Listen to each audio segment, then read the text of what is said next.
What is up, guys? Jimmy P here. This is Izzit Dev. How you guys doing? We're back with another AEW update and speculation video. Yeah, yes indeed we are. It's only been a couple days since the new year started, and things are just going absolutely bananas in the world of pro wrestling. I don't even know where to start. There's so much to cover. What do you got? First of all, before we get into all that, you can help us out by liking, subscribing, hitting the notification buttons, making sure you're up to date on everything going on with Rada Peach Productions. We got wrestling content, MTG content, horror movie content coming soon, as well as some other fun stuff. Yeah, I got some projects in the works for sure. Can't wait to get to those. Oh, so excited. Anyway, lots of news. Let's get right into it. First thing, let's go ahead and go over confirmed signings as of January 3rd today on the AEW. We have Cody, we have Brandy, we have the Young Bucks, we have Dana Massey, who is the wife of Matt Jackson, one of half of the Young Bucks. We have Hangman Page, and then earlier this morning we found out that Britt Baker has also signed with AEW. Yeah, and we do have a little bit, Cody Rhodes and the Young Bucks will be the vice presidents, co-vice presidents? They will actually be the vice presidents of this company together. Tony Khan will be acting as the president. I know him and his family are personally putting in $100 million into getting this up and running. And they're reportedly in talks with Time Warner, who, WGN, TNT, WCW. I mean, what do you think's going on here? The wrestling wars reigniting? I mean, the Khan family is worth almost twice as much as Vince McMahon. Vincey. Cry. They could definitely go on that front anyways, financially. All right, so we're just going to go ahead and break things down as we learn them. If you want to kind of get a timeline, you can go back to our past video and any other future videos, and you'll kind of be able to put together a narrative based on the information that we got, plus you can see how well we did with our speculations. All right, so let's go. First thing, BJ Whitmer of Ring of Honor. He's a producer. He sometimes works as a talent. It has been pretty much all but confirmed that he is jumping over to AEW as soon as his contractual obligations are up with ROH. Yeah, and you wonder, is that what created this discord? You kind of seen it bubble out on not the last episode of Being the Elite, but the one prior to that. We had Kazarian. I think it was nearly a two minute rant. It was absolutely outrageous. Viles. Venom spitting towards Ring of Honor management about pay, about all kinds of other stuff there. Bonus really situation. Like they're not going to be doing any type of partnering going forward. Yeah, absolute madness. If you guys haven't seen that, maybe I'll put that in at the end of the video so you guys can see some of that venom. Yeah. It's looking more and more like AEW and Ring of Honor aren't going to have a very good working relationship, at least not in the beginnings here. So BJ Whitmer, 10 years plus in the game, most of the time for Ring of Honor that I'm aware of, does the TV producing for them right now, so that's gotta be awkward. Great experience. Going to work and you're just like, you leaving us. So then we have that Chris Jericho was spotted at a Minnesota Vikings game. He then put some stuff out on Twitter thanking the Khan family for getting him the hookup on going to see the game, fueling the fire more that Jericho is on his way to AEW. More on that later. We got lots to talk about when it comes to Jericho.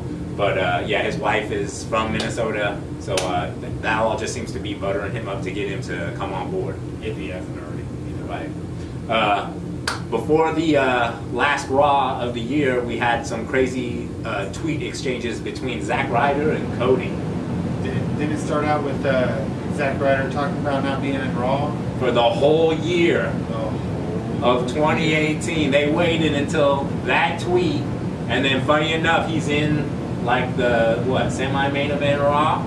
Yeah, I mean... And he still loses. He made it to the final three, final four, I mean... You know, we call that sucker! He didn't he wasn't immediately out of the Raw. I mean, I've seen worse. Yeah, like when Jack Swagger took the United States title from him.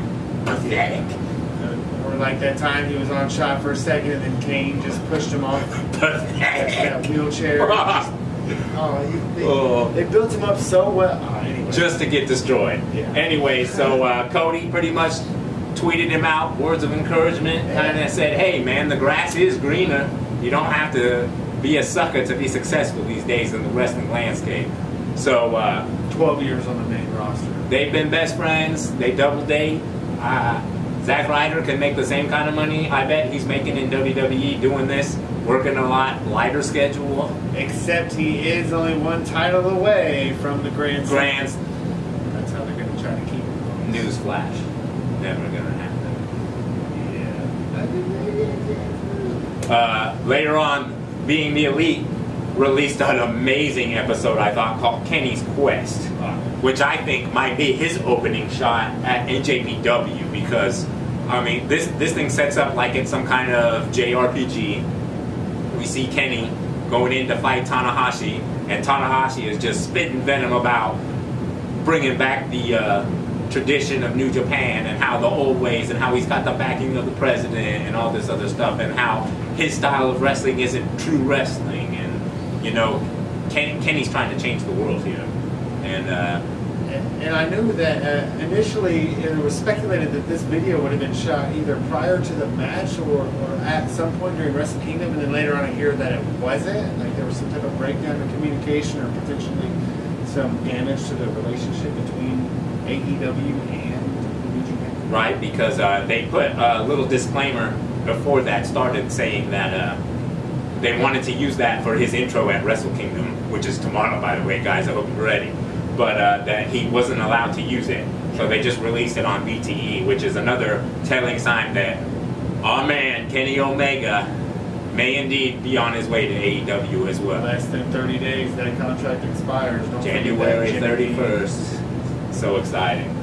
All right, so January 8th is the next official date for some information regarding Double or Nothing. It's going to be at TIA Field, which, kind of funny, is right in front of where SmackDown Live is going to be. Literally going to pass the event on your way to SmackDown. Talk about throwing salt in the wound. Oh, man. So, yeah, that's actually going to be streamed live on the Being the Elite YouTube channel, as well as various other sources. But look forward to that for more information regarding probably when Double or Nothing's going to be, maybe another signing or two. I mean, this is going to be exciting. I think they might go ahead and announce the TV deal at this time. I think this would be a great chance. Keep the heat going. Let them know that they're going to go with TNT. Tuesday Night Dynamite. On TNT. Doesn't that sound ridiculous, folks? That's what Izzit Dev feels like is going to happen. Speaking of that, like we were talking about, TV deal is imminent. Several TV stations have expressed interest, according to various sources across various news platforms. Khan and Time Warner are deep in negotiations, it's been told. They have a friendship. They got a friendship there. Obviously, Time Warner, TNT has been the home of wrestling before. Yeah. It's more than likely it can be the home of wrestling again. All right, so then, of course, we get to the Being the Elite New Year's Eve video that we were all waiting for all the announcements and stuff, when they finally broke down that there was going to be AEW and that Double or Nothing was confirmed. Was it me or was it? I was a little disappointed. To tell you the truth, it was kind of underwhelming. It was nice to see them all somber, you know, doing the thing where they're Fat Masa. Oh yes, let's go ahead and get this out of the way here. Fat Masa. If you watched our last video, you'll see that on speculation as to who is going to AEW. If you watch that New Year's Eve video, you can clearly see Fat Masa looking around all longingly, just like the rest of them, fueling the fire of Izzit Dev speculation that Masa is coming to AEW. We had some great contributions on that. You know, speaking your contributions about an ambassador for other Japanese talent and how he would be a great person for that role. Absolutely. So, congratulations to you, Devin. Thank you. I'm going to make a plaque, and I'm going to... Is it the truth? Is it the truth? I'm not going to make a plaque. He deserves one, folks.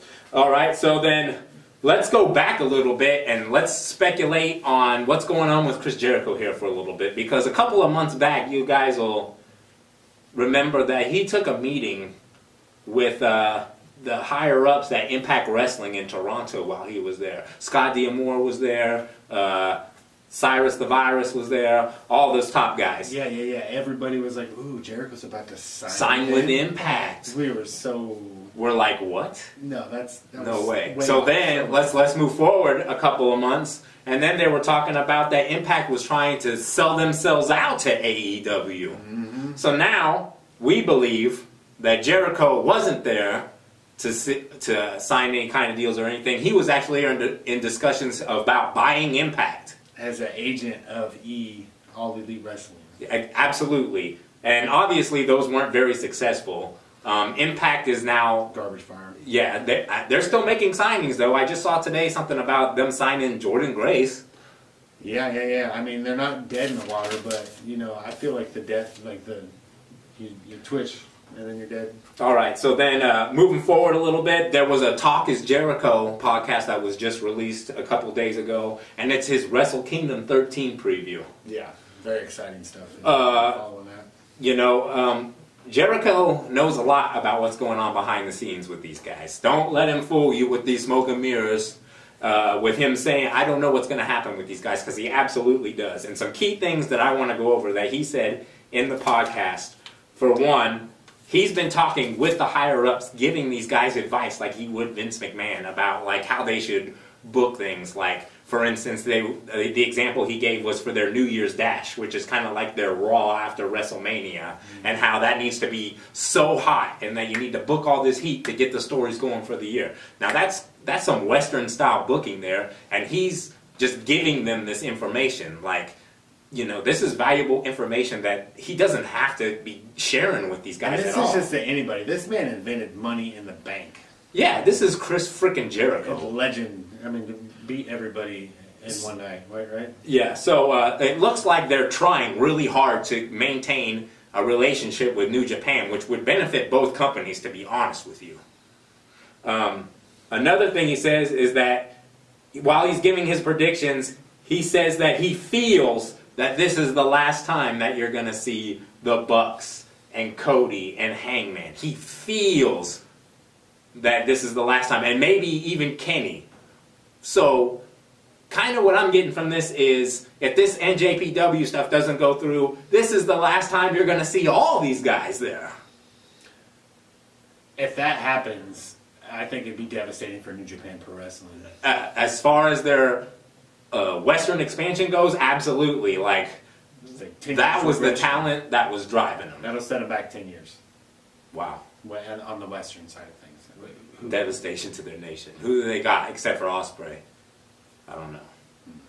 All right, so then of course the announcement came out about the rules of everybody. The VPs would be the Bucks and Cody. Dana Massey would be like their merchandise manager. Brandy would be like an agent, like a liaison to the talent.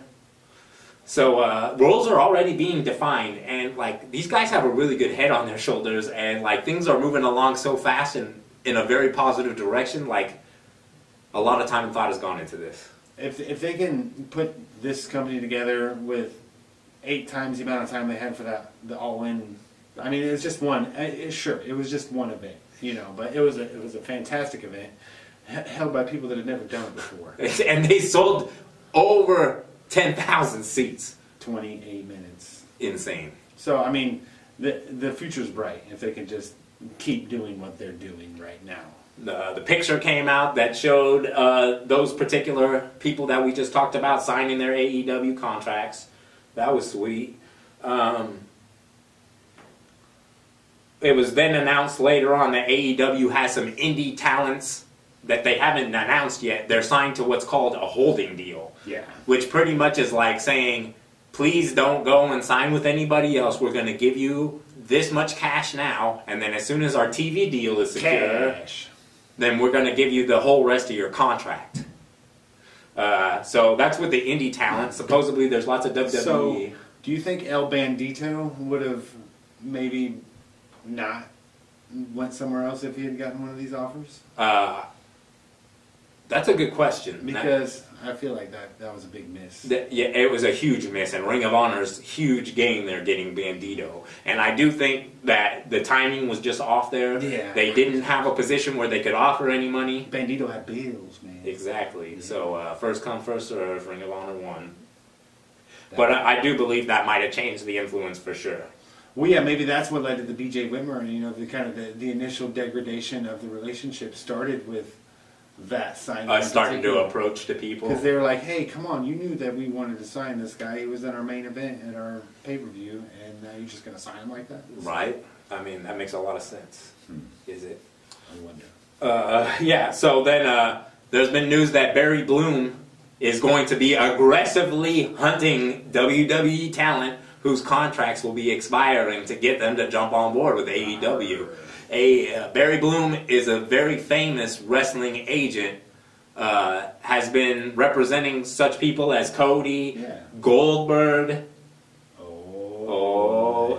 Speaking of Goldberg, following on Twitter and stuff. Goldberg just recently followed AEW and Double or Nothing on Twitter. Jinx.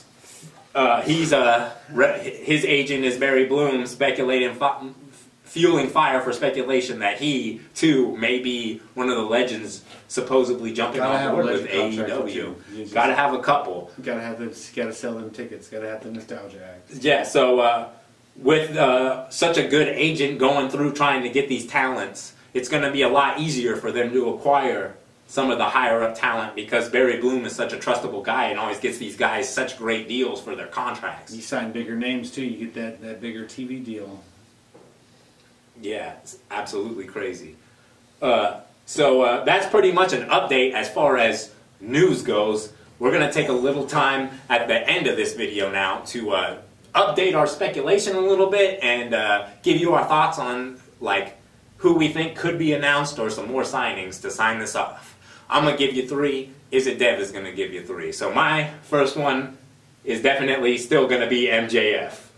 MJF? He is like the more edgier Miz who's working on all the lower level independent shows, but he's doing mostly main events. His heel work is really good. I just see him being able to scoop him up for a... So what I want to know is if I'm poor and I'm not allowed to look at him, how come he wasn't even in the $40 merchandise room at StarCast? Holler at us, MJF. We want to know. We just want to know. Why weren't you even in the baller room? Exactly. Talking to us like that. We're famous. We're famous. All right. All right. So what about you? Give me a pick. So I'm really feeling strong about this Sami Zayn thing. Recently, they teased him coming back on Raw, to which he had something to say. Absolutely. He was actually on an episode of Talk is Jericho talking about how he's nowhere near being healed up from his surgeries to come back, at least 2 months out, and how he's not really ready to come back to the WWE because they weren't really doing crap with his character. And he's on Jericho's show. I don't know, but that's my number 1. Fueling the fire. My number 2 now is going to be Zack Ryder. I know that's the low road to go, and I could have given that one to Izzit Dev, but I'm taking it. Zack Ryder, he ain't getting used. He was on that main event. He still lost. He's on his way to AEW. Yeah. One guy that I feel like is maybe not the best, in my personal favorites, but is a good wrestler, Ty Dillinger. I know, but speculations are speculations, and I think that he is definitely someone they're considering and could potentially sign.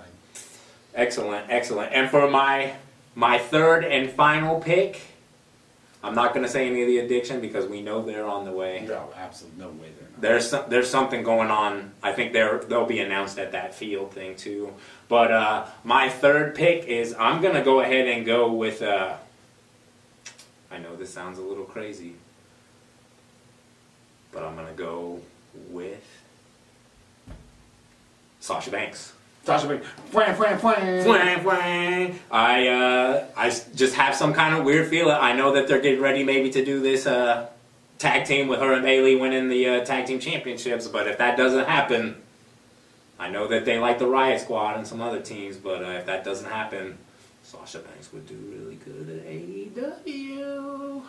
Yeah, definitely. So, a guy I would like to see personally that has done nothing on WWE. He's got a lot of charisma. Titus O'Neil. That's what I think about that guy. Titus World Slide. Yeah, he's a good wrestler. And that's definitely underutilized. I don't remember seeing him. When's the last time? Is he even on TV anymore? Just about the World Slide, and they just keep bringing that back up like that's the only thing he's ever going to be famous for in WWE. Terrible. And if I could pick somebody else, bonus, one of my favorite wrestlers in recent, not even recent memory, but Damian Sandow. Oh, when he first debuted, he was incredible. I love the whole Akatobio Akiet. Yeah, the Abito Akiet. We could bring back the Road Scholars. He was very savage. No, not before he became a joke. Like when he was actually killing people, telling people that you're welcome, being the bejeebus out of people. It was good TV, and I think it could be good TV again. Those were some interesting picks, Izzit Dev. Yeah. Obviously, this is just speculation here at the end here, but what we really want to know is what you guys think. So let us know in the comments. That's going to do it today for our AEW video. Hope you guys liked it. Stay tuned for more. For Rotted Peach Productions, I'm Jimmy P. This is Izzit Dev. I'll see you later. Hey, if any of you guys are looking for any last-minute gift ideas for me, I got one. I'd like my boss brought right here tonight. From his happy holiday slumber there over there on Melody Lane with all the other rich people. I want him brought right here with a big ribbon on him. I want to look him straight in his eyes. I don't want to tell him what a cheap, lying, no good, rotten, four-flushing, low-life, snake-eating, dirty, inbred, overstuffed, ignorant, blood-sucking, dog-kissing, brainless, dickless, hopeless, heartless, fat-ass, bug-eyed, stiff-legged, spot-lipped, worm-headed sack of monkey shit that he is. Hallelujah. Holy shit!